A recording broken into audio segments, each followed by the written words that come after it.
Good morning बच्चों। आज हम कक्षा 4 में विषय हिंदी पढ़ेंगे। हिंदी में आज हम पाठ 5 पढ़ेंगे, पहेलियाँ। पाठ 5 का नाम है पहेलियाँ, जिसे हम बुद्धि का खेल भी कह सकते हैं। तो बच्चों, हम हमारी पहली पहेली की तरफ बढ़ते हैं। तो हमारी पहली पहेली है, यहाँ देखिए, यहाँ पे लिखा हुआ है पहेली, और यह चित्र के द्वारा हमें समझाया गया है कि इस पहेली का उत्तर क्या है। तो चित्र और लिखा हुआ हमें पढ़ के पता लग जाएगा कि इस पहेली का उत्तर क्या है। इसी प्रकार हम बाकी की पहेलियों को भी देखेंगे। आजकल मैं सबका लाडला हूँ, मेरा आकार बहुत छोटा है, लोग मुझे अपने दिल के पास रखते हैं, मेरे कारण लोग एक दूसरे के संपर्क में रहते हैं, बताओ मैं कौन हूँ। तो बच्चों, यह एक पहेली है। पहेली के बगल में यहाँ बॉक्स में चित्र दिया है। पहले तो बच्चों, यह बॉक्स में जो चित्र है यह किसका है? तो मोबाइल का है। किसका? मोबाइल का है। मोबाइल आजकल सबका लाडला है, और मोबाइल बहुत छोटा होता है आकार में, और उसे सभी अपने दिल के पास रखते हैं, मतलब शर्ट की ऊपर के पॉकेट में रखते हैं ना, इसलिए कहा गया है लोग मुझे दिल के पास रखते हैं, मेरे कारण एक दूसरे के संपर्क में रहते हैं। और जो फ़ोन होता है वह एक दूसरे को संपर्क में रखता है। एक दूसरे से हम बहुत दूर बैठे किसी भी इंसान से हम बातें कर सकते हैं। किसके द्वारा? तो मोबाइल के द्वारा। तो हमारी इस पहेली का उत्तर क्या होगा? मोबाइल। हमारी दूसरी पहेली की तरफ चलते हैं। मैं दुनिया भर में घूमता हूँ, फिर भी मेरे पैर भूमि पर नहीं पड़ते हैं, रात में मैं जागता हूँ और दिन में मैं सोता हूँ, मेरा रूप हमेशा घटता बढ़ता रहता है, बताओ मैं कौन हूँ। तो बच्चों, यहाँ देखिए चित्र में हमें क्या दिख रहा है? चंद्रमा। क्या है? चंद्रमा। चंद्रमा जो होता है वह दुनिया भर में घूमता है, पर फिर भी उसके पैर जो होते हैं वो ज़मीन पर कभी नहीं पड़ते हैं।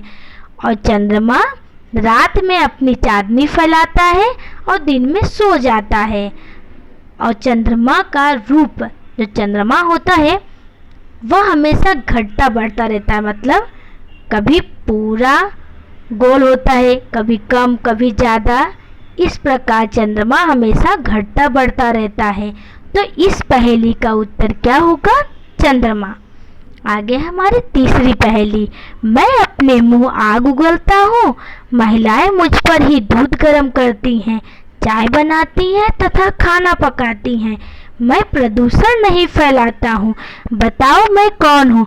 तो बच्चों, हमारी तीसरी पहेली यहाँ पे दिखी हुई है। इसके बगल में जो चित्र है वह हमारे रसोई घर का है, मतलब किचन का है। तो किचन में जो गैस चूल्हा होता है वह मुंह से आग उगलता है, मतलब जब हम गैस लाइटर से जलाते हैं तब ऐसा कहा गया है वह जब जलता है तो कैसा लगता है? मानो मुंह से आग उगल रहा हो। और महिलाएं दूध गर्म करती हैं, चाय बनाती हैं, खाना पकाती हैं, तो किस पे करती हैं? गैस चूल्हा पे। और जो गैस चूल्हा होता है बच्चों, वह प्रदूषण नहीं फैलाता है। जैसे अगर हम लकड़ी जब जलती है उस पे अगर हम खाना पकाते हैं तो वह प्रदूषण फैलाता है, पर जो गैस चूल्हा होता है वह गैस से जलती है, इसलिए वह प्रदूषण नहीं फैलाता है। तो इस पहेली का हमारा उत्तर होगा गैस चूल्हा। आगे चलते बच्चों हमारे चौथी पहेली पर। मैं लोगों को शीतल छाया और मीठे फल देता हूँ, मैं वर्षा कराने में भी सहायक होता हूँ, मैं भूमि का कटाव रोकता हूँ, कार्यालयों में लोग मुझसे बने फर्नीचर पर बैठकर काम करते हैं, बताओ मैं कौन हूँ।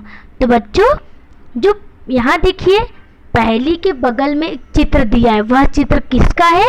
वृक्ष का है। किसका? वृक्ष का। वृक्ष जो होता है वह हमें ठंडी शीतल छाया देता है, मीठे फल भी देता है, और वर्षा कराने में सहायक इसलिए होता है क्योंकि वह प्रदूषण को रोकता है, प्रदूषण को रोकने में सहायक होता है, इसलिए वह जिसके द्वारा वर्षा होती है। और भूमि का कटाव, पेड़ अपनी जड़ों से, पेड़ की जो जड़ें होती हैं उसके द्वारा भूमि का कटाव भी रुक जाता है। और पेड़ के लकड़ियों से बने फर्नीचर जो होते हैं वह कार्यालयों में से कि बैंक ऑफिस हो गया, स्कूल हो गया, कॉलेज हो गया, वहाँ पे जो बेंच होता है, टेबल होती है, अलमारी होती है, वह सब किससे बनी होती है? तो वृक्ष की लकड़ी से। किससे? लकड़ी से। इसलिए कहा गया है कि मुझसे बने फर्नीचर पर बैठकर लोग कार्य करते हैं। तो इस पहेली का उत्तर क्या होगा? वृक्ष। आगे चलते हमारी 5वीं पहेली। मैं एक स्वादिष्ट भोजन हूँ, मुझे धनी और गरीब दोनों ही रुचि से खाते हैं। मकर संक्रांति के अवसर पर मुझे खाने का बड़ा महत्व है। मेरी साथ पापड़, दही, घी और अचार की खूब संगति बैठती है। बताओ मैं कौन हूँ? तो बच्चों, इस पहेली के बगल में जो यह चित्र दिख रहा है वह किसका है? तो मकर संक्रांति के दिन का है, जिस दिन हम पतंग उड़ाते हैं। और मकर संक्रांति के दिन ही खिचड़ी खाने का बहुत बड़ा महत्व माना जाता है। मतलब इसीलिए कहा है कि इस पहेली का हमारा उत्तर भी यही है। क्या है? खिचड़ी। खिचड़ी जो होता है वो एक स्वादिष्ट भोजन है। उसे अमीर और गरीब लोग, धनी और गरीब दोनों ही बहुत अच्छे से, रुचि से खाते हैं। और मकर संक्रांति पे क्या खाने का बड़ा महत्व है? तो खिचड़ी खाने का। और खिचड़ी के साथ क्या क्या अच्छा लगता है? दही, पापड़, घी, अचार। इसलिए कहा है खूब संगति बैठती है। तो किसके साथ? खिचड़ी के साथ। तो इस पहेली का हमारा उत्तर भी क्या होगा? खिचड़ी। आगे चलते हैं हमारी 6ठी पहेली। मुझ में हवा भरकर बच्चे मैदान में खेलते हैं। मैं खिलाड़ियों के पैरों की ठोकर खाकर मैदान में इधर उधर भागता हूँ। जो टीम अधिक गोल करती है वह विजयी होती है। तो बताओ मैं कौन हूँ? तो बच्चों, यहाँ इस चित्र में क्या दिख रहा है? फुटबॉल। क्या है? फुटबॉल। फुटबॉल में हम हवा भरकर खेल सकते हैं। और जो फुटबॉल खिलाड़ी होते हैं वह पैरों से ठोकर मारकर बॉल को इधर उधर किक करते हैं या इधर उधर भगाते हैं। और फुटबॉल की टीम जो होती है, जो अधिक गोल करती है वह जीत जाती है, मतलब विजयी हो जाती है। तो हमारी इस पहेली का उत्तर है फुटबॉल। आगे चलते हैं हमारी 7वीं पहेली। मैं मटमैले रंग का हूँ। कौन से रंग का? मटमैले रंग का। मैं जाड़े की रातों में सो जाता हूँ। जब वर्षा आकर मुझे जगाती है तब मैं फुदक फुदक कर भागने लगता हूँ। तो बताओ मैं कौन हूँ? तो बच्चों, यहाँ जो यह पहेली लिखी हुई है उसके बगल में जो चित्र दिख रहा है वह चित्र किसका है? मेढक का। किसका? मेढक का। तो हमारी इस पहेली का उत्तर भी क्या होगा? मेढक। मेढक कैसा होता है? मटमैले रंग का। और जब ठंडी की रात, जाड़े की रात मतलब ठंडी के दिन होते हैं या रात होती है, तो मेढक सो जाता है। और जब बरसात आती है तब मेढक फुदक फुदक कर इधर उधर भागने लगता है। तो हमारी इस पहेली का उत्तर है मेढक। आगे चलते हमारी 8वीं पहेली।